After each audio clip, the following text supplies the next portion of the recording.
Rafa, vamos falar de um negócio que eu vi que você se interessa bastante, eu também me interesso. Vamos falar de Bitcoin um pouquinho? Vamos, por favor, né? Bitcoin é uma moeda... Vamos explicar primeiro o que é o Bitcoin, no seu conceito, ao invés de falar que é uma moeda. Perfeito. Bitcoin, como é que eu enxergo, né? Perfeito. E essa é uma...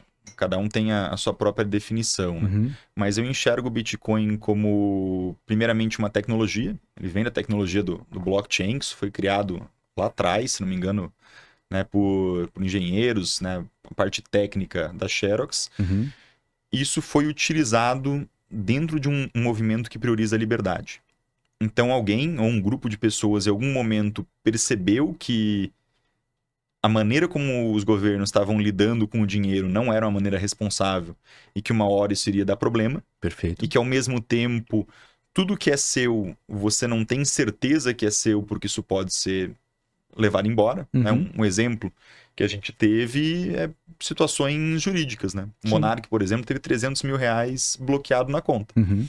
Né? Que se tivesse em Bitcoin, por exemplo, jamais poderia ter acontecido. Perfeito. Então, o que a gente acha que é nosso enquanto o governo diz que é. Uhum. No momento que ele fala assim, que a tua casa não é tua casa, que o dinheiro que você tem no banco não é seu, assim, não demora nada, aquilo é instantâneo, acabou ali. Então, o Bitcoin veio muito com essa ideia de poder promover essa liberdade para as pessoas, né, realmente poderem ter patrimônio, poderem ter sua propriedade privada.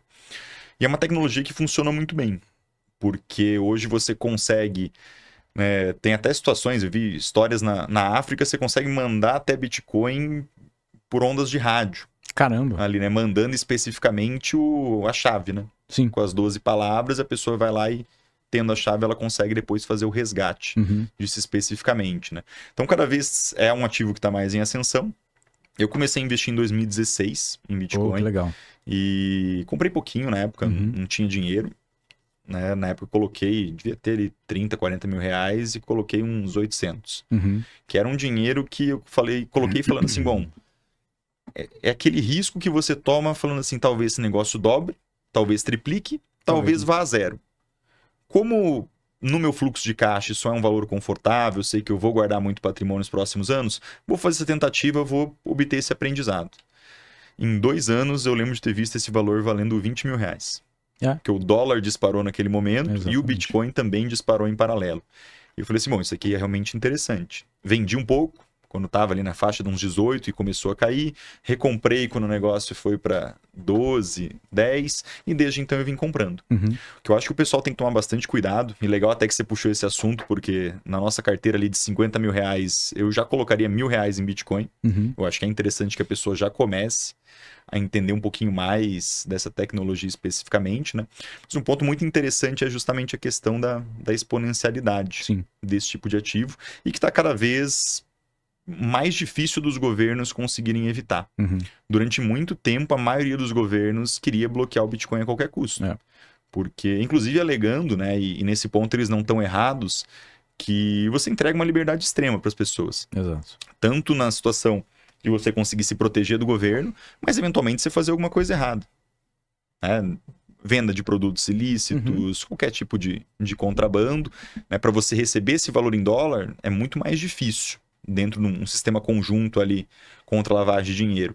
Para receber esse dinheiro em Bitcoin, é extremamente fácil. Ali a tecnologia, né?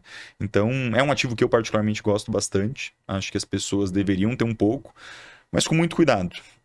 Eu já tive situações de ver clientes extremamente posicionados e isso se torna muito perigoso. Eu tenho, por exemplo, um cliente que resgatou tudo e comprou tudo em Bitcoin quando estava em 60 mil dólares. Então... Né? Ganhou dinheiro. Sim. Mas será risco... que ele vendeu? Ou será que ele ainda está com todo o valor ali e daqui a pouco esse troço vai despencar, sabe? Então... Tem gente que tem... E aí vai muito da situação individual de cada um. Por isso que eu falo muito dessa questão de você poder raciocinar, né? Porque se você tem uma empresa que está te gerando um caixa absurdo, que é o teu principal negócio, você pode tomar um pouco mais de risco na pessoa física. Se é um funcionário público, você pode tomar um pouquinho mais de risco na pessoa física, do ponto de vista de exposição de volume de patrimônio. Que eu me sinto confortável hoje com Bitcoin é na faixa de 5 a 10% do meu patrimônio. Legal. Pode ser que somente no longo prazo? Pode, mas eu já acho bem agressivo. Me corrija se eu falar alguma besteira aqui, mas eu faço um paralelo da Bitcoin com o ouro no seguinte sentido. O ouro, tudo bem, o ouro, óbvio que não tem a variação que a Bitcoin tem. Ele é muito mais estável, né? Não tem nem como comparar. A Bitcoin não é uma moeda que ela tá estabilizada, então ela vai ter variações absurdas e a pessoa que está investindo naquilo, nesse tipo de ativo, ele tem que se acostumar com essas variações. Então assim, colocou dinheiro ali, vai cair muito mais do que se cair uma bolsa, por exemplo, digamos, na pandemia, a bolsa caiu tanto, Bitcoin caiu 10 vezes mais, mas essa é a natureza desse ativo nesse momento. E como eu vejo, por que eu falo como ouro? Assim como o ouro, o ouro ele acaba no mundo, né? Ele não é infinito. Você minera, uma hora ele acaba, ele vai ficar circulando por aí. A Bitcoin, para quem não sabe, é a mesma coisa. Pelo que eu entendo, ela em algum momento vai acabar. Ela vai ser minerada até acabar. Ele só vai acabar... Na engenharia a gente estuda o conceito, né, de limites, né? Sim. E tem limite que a gente só consegue chegar naquele ponto no infinito. Perfeito. Então não é um número propriamente, é um conceito. Por quê? Porque o Bitcoin ele passa por um movimento que a gente chama de halving. Sim. E quando acontece o halving, ele dobra a dificuldade de mineração. Então isso nunca vai acabar sendo zero, porque sempre vai ficando mais difícil a cada halving. É mais ou menos eu te falar o seguinte, né? A gente vai abrir uma porta. A gente abriu toda a porta. Aí eu falo pra você, fecha metade. Você fechou. Aí eu falo assim, dessa distância que falta pra porta encostar ali, você vai fechar metade da distância. Agora mais metade. Teoricamente, se eu sempre for falando metade, essa porta nunca vai encostar. Perfeito. Ali, né? Ou ela encosta, só que no infinito, que é um conceito e não um número. Então o Bitcoin, ele provavelmente não vai deixar de ser minerado, mas cada vez vai ficar muito mais difícil para você conseguir minerar aquela fração especificamente, né? E no infinito, ele realmente é minerado como completo. Perfeito, entendi. Tipo, então, assim, pelo que você explicou, no conceito, quando ela foi criada, o que eu queria dizer é, quando ela foi criada, digamos que o cara criou assim, podem ser mineradas até 100 bitcoins, não é esse o número. Cada vez que tiver um halving, vai ficar o dobro de difícil a mineração dela. Exatamente. Então, em algum momento, vai ter minerado 99,99 ali, só que como vai estar muito difícil, você não vai conseguir minerar. Porque você minera frações também, né? Mas essas 99 vão estar em circulação já sendo mineradas, já tendo sido mineradas, assim como o ouro, por exemplo. Talvez exista uma mina de ouro ali em algum lugar que a gente não achou. Isso. Tá muito mais difícil minerar ouro, porque antigamente talvez estivesse mais na superfície, ou mais fácil, abundante, e hoje é muito mais difícil de encontrar. É exatamente isso. E legal esse ponto que você colocou do 99% em circulação, né? Quando chegar nesse patamar. E, na verdade, é um pouquinho diferente desse conceito, porque as pessoas perdem o Bitcoin. Então, era isso que eu ia falar. Às vezes se colocam numa carteira, né? Como teve uma situação ali, a gente não sabe se é verdade ou se não é, mas o cara já tá há vários anos pedindo autorização pro governo e vai no lixão tentando achar um computador, que eu acho que é uma ex-mulher ou uma funcionária dele que jogou. Ele na hora não se deu conta, né? E depois de algum tempo ele se tocou que ali tinha um valor bem significativo em Bitcoin. Então, boa parte desses Bitcoins foram perdidos também. Então, uma moeda que é muito difícil de você criar mais, que existe um controle e que existe um fator de perda também no final das contas. O número que eu vi foi 23% das Bitcoins já mineradas estão perdidas. Esse foi o número que eu vi. É exatamente isso. E assim, o que o Rafa falou é verdade. A Bitcoin ela foi criada para você ter liberdade. Só que ela tem um desafio. Você que tem que guardar a tua Bitcoin. Não existe um banco. Exatamente. Se você deixa ela numa corretora, ela não é tua. É a mesma coisa que você deixar o teu dinheiro... Porque assim, você tem aquilo ali, mas não tem. Porque aquela Bitcoin tá... É aquela coisa, não são suas chaves, não são suas Bitcoins. Né? Exatamente. Então assim, a Bitcoin ela vem com um desafio, que é você guardar ela. E tem muita gente que guarda e aí se embola, perde chave, perde não sei o quê, perde o pendrive e já era. E a minha principal preocupação até nesse ponto é muito uma questão de sucessão, né? Perfeito. Porque ao mesmo tempo você passa para uma pessoa da tua confiança, essa pessoa pode levar a qualquer momento. Talvez você não fique nem sabendo que aquilo foi levado se você não for ver. E ao mesmo tempo, se você não passa para ninguém e acontecer alguma coisa contigo, o valor que tiver ali, 100, 200, 300, 1 milhão, 2 milhões de reais, vai se perder, né? Perfeito. Então, tem algumas estratégias, né, que você consegue, né? Meu pai, por exemplo, ele estava com uma ideia esses dias, ele falou assim, tinha um mecanismo no e-mail que se você ficasse um ano, né, se definir o tempo sem acessar aquele e-mail, ele disparava um e-mail para várias pessoas. Então ele pensou numa situação assim, pessoal, se eu não conseguir mais, se eu não tiver aqui, né, depois de um ano, vocês vão conseguir ter acesso. Então tem algumas ideias que o pessoal vai tendo, né? Tem ideias absurdas, assim, de o cara ter várias chaves e uma chave libera a outra, então os filhos têm as chaves. É bem assim mesmo, né? Você vai dividindo daí o pedaço, pelo menos, né? Divide entre 5 pessoas e pelo menos 3 tem que se reunir para conseguir... Perfeito. Então, tem várias estratégias, né? Mas é um trabalho a mais e uma responsabilidade a mais, né? Junto com essa liberdade, vem esse tipo de característica.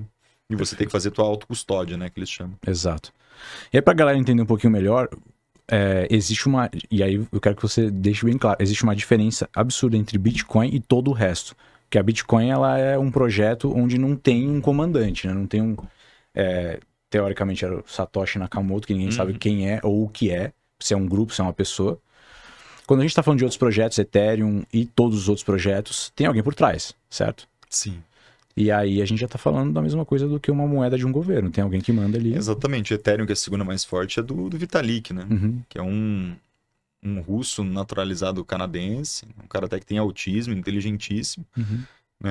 E é um dos melhores sistemas que tem hoje. Mais eficiente até do que o Bitcoin, mas que tem uma influência da iniciativa privada, né? Então, o Bitcoin, como você mesmo comentou, acho que uma das características mais legais é justamente a gente saber que não existe ninguém controlando aquilo no final das contas, né? Inclusive, a gente vê na internet uma porção de teorias da conspiração, né? De quem é o Satoshi Nakamoto. Esses dias eu vi uma que eles acham que é o Elon Musk. E se estivesse vivo, era um dos poucos caras que, mesmo tendo aquele dinheiro, não precisaria mexer. Perfeito. E que ele morava na Califórnia exatamente quando... né, os primeiros bitcoins foram minerados, né? Que foi exatamente lá. Tem várias teorias, né? Tem uma que o Satoshi, ele tem 20% das bitcoins. E aí, quando tiver perto de terminar de minerar, ele consegue manipular o preço, porque ele vai ter o maior percentual sobre essas bitcoins. Tem várias teorias que eu já ouvi, assim, absurdas. E muitas histórias absurdas sobre bitcoin também. Eu tenho um conhecido, uma pessoa que eu fui com a Nath assistir um curso, que o cara comprou uma armadura de joguinho em 2000 acho que foi 2008, 2009, pagou, sei lá, 3 mil bitcoins. Aí hoje em dia o cara tá, mano, eu não tô acreditando que eu fiz isso, cara. Porque na época não valia nada. A Bitcoin, ela era uma moeda de jogo, né? Você conseguia comprar, eu não sei como funciona muito bem, você conseguia comprar armadura, arma dentro do jogo usando Tomara Bitcoin. Que seja uma boa armadura, porque... Tem a história da pizza. Tem a história da pizza. Tem a história da pizza, o cara pagou 2 pizzas, 10 mil bitcoins, não foi uma coisa assim? Exatamente isso. Foi a primeira compra, né, de negócio realmente feito com Bitcoin, né, lá atrás. Então tem essas coisas. Então o que a gente mais vê. E o mercado, ele é até legal você ter comentado isso, porque é importante para o pessoal que está assistindo você entender que quando se trata de investimentos, você sempre vai estar arrependido. Porque se cai, você pensa, bom, devia ter esperado um pouco mais para comprar. E se sobe, você fala, deveria ter comprado mais. Então você nunca consegue ficar plenamente satisfeito, né? Isso é um ponto de comportamento que a gente tem que aprender a lidar, né? Sim. Como não adianta o cara da armadura do joguinho ficar frustrado com isso, né? Naquele momento pareceu um bom negócio. Não tinha como ele saber que iria valer tanto, né?